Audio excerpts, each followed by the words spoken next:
पहले से ही विभा को कपड़े धोने का बड़ा शौक था। कभी नल के नीचे तो कभी तालाब के पास। अरे मेरी नीली वाली लुंगी नहीं दिख रही है। विभा की अम्मा, कहाँ रखी है लुंगी? अरे वो तो विभा ने परसों ही धोकर रखी थी आपकी अलमारी में, देखो वहीं होगी। वो ना मैंने आज धो दी, मुझे लगा कि गंदी हो गई होगी।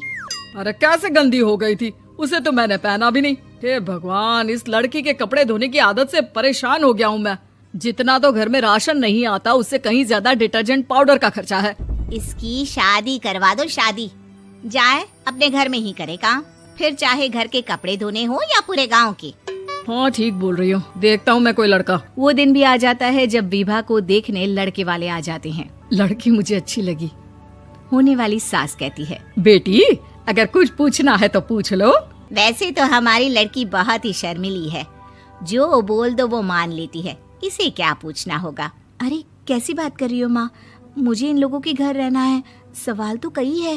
हाँ हाँ बेटा, पूछ लो ना, क्या पूछना है। आप लोगों के घर कपड़े कौन धोता है? सास का मुंह बन जाता है। देखो, अगर तुम ये कहना चाहती हो कि तुम्हें कपड़े धोने नहीं आते तो सुन लो, कपड़े मैं ही धोती हूँ, लेकिन तुम्हारे आ जाने के बाद मैं रुमाल तक नहीं धोऊंगी। अरे चुप रहना भाग्यवान, बहू बेचारी घर आई नहीं, उसे डराना शुरू कर दिया। वो क्या है ना बिटिया, अभी तक तो ये कल्लू की माँ ही धोती थी, लेकिन अब तुम्हारे पापा तो दहेज में वॉशिंग मशीन देंगे ही। तभी विभा की माँ बोल पड़ती है, सवाल भी पूछा तो क्या। वैसे भाई साहब, मशीन की तो फिर भी कपड़े धोने की कैपेसिटी होती है, मतलब जो बिटिया दे रहे हैं ना विभा, इसे कपड़े धोने का बहुत शौक है। ये आप लोगों के क्या, आस पड़ोस गांव मोहल्ले सबके कपड़े धो दे और उफ तक ना करे। बाहर देखा नहीं आपने कितने कपड़े सूख रहे हैं, सब हमारी बिटिया ने ही तो धोए हैं। बस भी करो ना माँ, शर्म आ रही इतनी तारीफ सुनकर। और तो और एक दाग निकाल कर दिखाओ तो मान जाओ। हाँ अच्छा अच्छा, माफ करना बेटा, मैंने गलत समझा, हमें तो रिश्ता बहुत पसंद है। और ऐसे जुड़ जाता है रिश्ता कपड़े धोने का शौक रखने वाली विभा का। उसकी शादी हो जाती है कोयला फैक्ट्री में काम करने वाले कल्लू के साथ। शादी के बाद अचानक विभा चिल्लाती हुई सास के पास आती है। सासू माँ, अरे सासू माँ कहाँ है आप? ये तो धोखा है, धोखा दिया आप लोगों ने मुझे। इसे ससुर के चक्कर के बारे में पता चल गया। अरे तो उसमें तुझे क्यों धोखा मिला है? अरे नल में पानी नहीं आता, कपड़े कैसे कब धुलेंगे? अच्छा अच्छा, तू पानी नहीं आ रहा उसकी बात कर रही है। तो आपने क्या सोचा? कुछ नहीं। अच्छा, तेरी माँ ने कहा था कि कपड़े धोने का शौक है तुझे, याद आया मुझे। शौक शौक बोलकर कपड़े धोने वाले मेरे जुनून को कम ना आके सासू माँ, कपड़ा धोना मेरा गुरूर है। तभी पति भी वहाँ आ जाता है। अभी अभी मैंने इसे सनी देओल की फिल्म दिखाई है, उसी के डायलॉग मार रही है माँ। अच्छा सुन, साफ साफ बता रही हूँ, पानी सुबह 4 से 6 और शाम को 10 से 12 आता है, समझी? विभा टाइमिंग सुनकर हैरान हो जाती है। ये क्या भूतों का मोहल्ला है? सुबह 4 बजे उठकर कौन कपड़े धोता है? 4 बजे टंकी में पानी जाता है, फिर सारा दिन धोना ना, किसने मना किया? अरे कैसी बात कर रही हैं? 200 लीटर की टंकी में कितने कपड़े धो लूंगी मैं, सुबह ही उठ जाऊंगी मैं। अब क्या था, विभा सुबह 4 से लेकर रात के 12 बजे तक कपड़े ही धोती रहती। एक रोज सास पड़ोस से निकलकर कहीं जा रही होती है कि साथ वाली कहती है, हाँ कल्लू की माँ, जरा ये बताओ कि 2 साड़ी है, 2 ब्लाउज और एक पेटीकोट और एक नाड़े वाला लंबा कच्छा। हाँ तो? अरे तो क्या, कितना लोगी धुलाई ये बताओ। धोबन दिख रहे हैं हम क्या? हमारे पति सरकारी नौकरी से अभी अभी रिटायर हुए हैं और बेटा सुपरवाइजर है कोयला फैक्ट्री में। धोबन समझ रखा है हमें?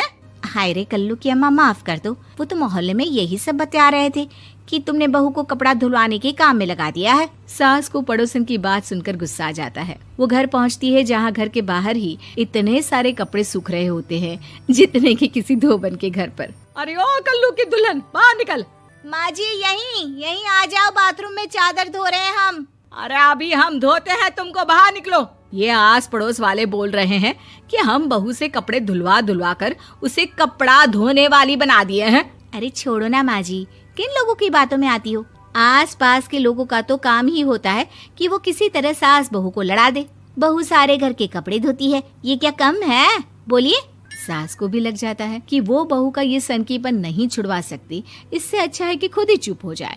एक रोज सास और बहू मंदिर जाते हैं, जहाँ सास की साड़ी वहाँ खड़ी भीख मांगने वाली से मिलती है। माँ जी क्या बात है, आपकी साड़ी उस भिखारन से कितनी मिल रही है ना? हाँ हाँ देखो तो, दोनों की साड़ी मिल रही है। क्या बात है कल्लू की अम्मा, तुम खुद को तो अफसर की बीवी बताती हो और ऐसी सिंपल सी प्लेन साड़ी पहनकर घूमती हो। सिंपल और प्लेन नहीं है ये साड़ी। तो क्या सोने के धागे से फूल बने हैं? कुछ भी सासू माँ, कुछ भी।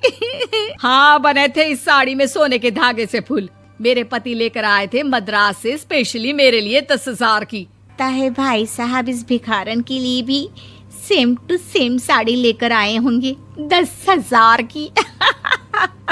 सास उस वक्त तो कुछ नहीं कहती, लेकिन बहू के साथ घर आती है और अलमारी से एल्बम निकाल कर लाती है। ये साड़ी देख रही है, ये वही साड़ी है जिसे मैंने अभी पहना था। इस साड़ी में ये जो चमकदार फूल दिख रहे हैं ना, ये सोने के धागों से काढ़े गए हैं।